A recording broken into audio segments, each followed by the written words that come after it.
Нови купишта смет се истурени и го блокираат патот кај надвозникот на влезот во Тетово. Ветрот ја разнесува смрдејата низ градот, а опасноста од зарази станува се поголема.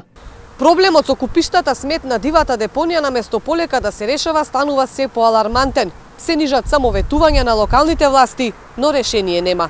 Последниот рок кој надлежните го дадоа за целосно расчистување на депонијата беше минатиот вторник, кога најавија и дека ќе започне да се гради новата хала, каде би требало да се носи отпадот. Втората фаза сега работиме со халата што од страна општината тоа ги подели тие средства до 30 милиони денари и надевам дека во вторник, во другата недела, халата треба да почне да се гради и мислам дека ќе биде еден огромно решение за ЈКП.